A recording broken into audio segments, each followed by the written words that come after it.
didn't know you used to be straight, Jason. Oh my God. Charlamagne, let me tell you something. How you doing today? It's all good. When we get up out of here, we can go back to the Howard Johnson. We could be at Yeah, no, wait. We got to fill Susan in. Susan was in the ISO booth. She doesn't really know what's going on. Do you want to fill her in on the good news, Jason? Did you know that I was his girlfriend? Come on, my name is Jason. Hold on a minute. Hold You on. shut up. Okay, I don't give a damn. No, I mean, I wrote a book. You read my book, no? Okay, yeah. I mean, I had girlfriends. It was a long time ago. Charlamagne, I'm about to be 49 years old, so we're going back 30 years now.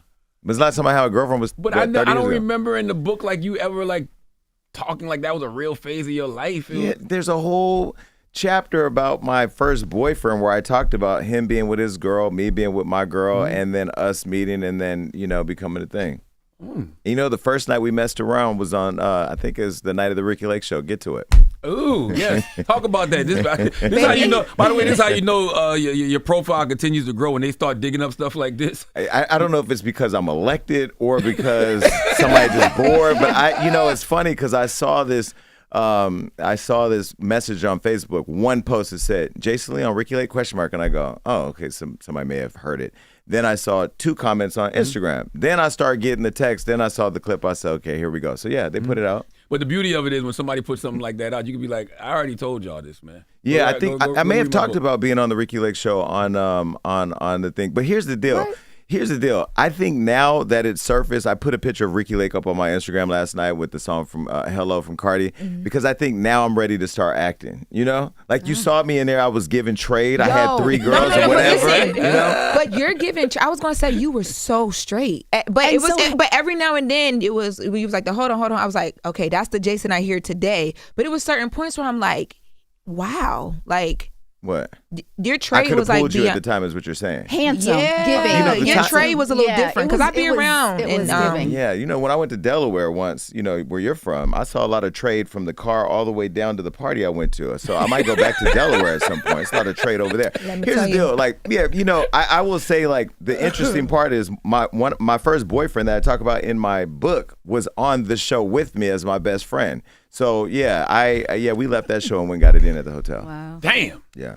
Well, there you have it, ladies and gentlemen. But it's like this miraculous thing that's going viral right now. I don't know why. Is it because why? It's because your profile continues to grow, and people think this is a got you moment. Like what they're trying to say is like I think is that Jason Lee has been acting for a long time. Like it's a grift. Yeah. So to yeah. speak. Maybe.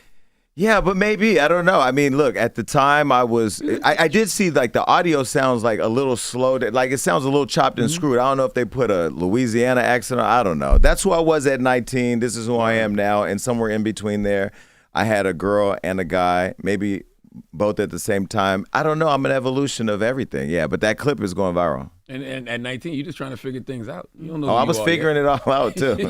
Which one is harder, being a public personality or public office? Public office for sure. Not because only because if you say, oh, look at this Ricky Lake clip, I can put a picture of Ricky Lake up and laugh at it because it doesn't matter.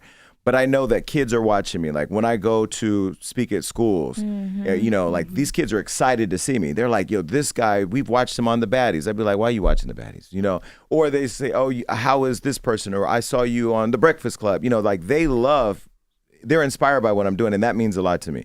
I think the thing that bothers me is seeing how politics ruins the lives of people. Like the fact that politics really it's a world where all these people are trying to get their friends' money and they're trying to get status. They're already they're forecasting the next move and next seat they want. I'm like, why don't you just do the work that you're elected to do right now? And I think the people see that. That's the part I don't like about it. So the government is messier than Hollywood. Wait a minute. What? What? Yo, y'all talking about Diddy parties? Talk about them Epstein files. We're not even talking about that because look at the weapon of mass destruction. This man kidnapped Venezuelan president, bombed kids at Iran, tore down the White House, took a plane from a foreign country. He made everybody think that immigration is people that are black and brown when his wife is an immigrant.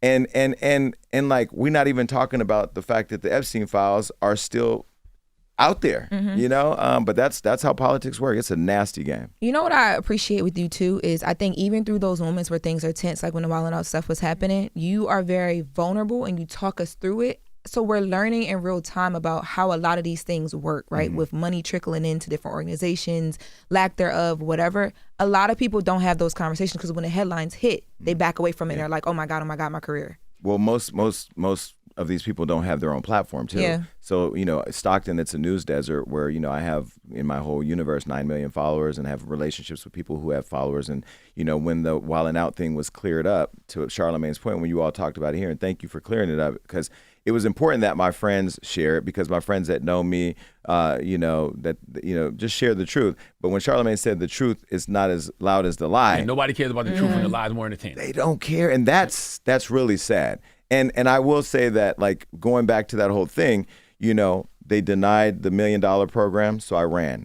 Brought the opportunity back to the city saying, hey, we have this underutilized youth center right here where my brother died. He literally died in that, and we have no plans to revive it. Why don't y'all figure out how we can work together since we're applying for this grant? We did that. The city council voted it down. Okay, cool. So I went out. My nonprofit applied for the grant, and the governor granted us $13 million. Shout out to Governor Gavin Newsom. And now we're building a youth center in my district for kids that now has a mental health component, because thanks to you and friends, I'm in therapy, and I see the value of making sure that we are working through not just generational trauma, but the stuff we're going through every day.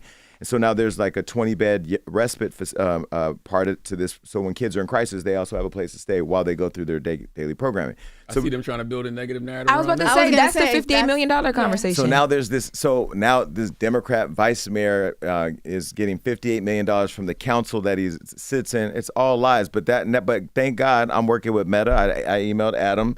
And I'm talking to Meta, and we're having pages removed and striking where misinformation lives to protect the truth. Why do you think they keep coming for you? Because I'm powerful. I am a black, former foster kid, gay man that don't give a shit about none of them games that they play. And like I told them, everything, they've already said it about me. I was on the Breakfast Club where I talked years ago where I said, when I was drunk in Mexico, they said I was on heroin. If I said I date younger than me, I'm 48. If I date somebody 35, if I say I date younger, I'm a pedophile. So like, no matter what narratives, they've already said it all. So I look at it like who wants it and where we want to start and how, and I'm going to see it all the way through.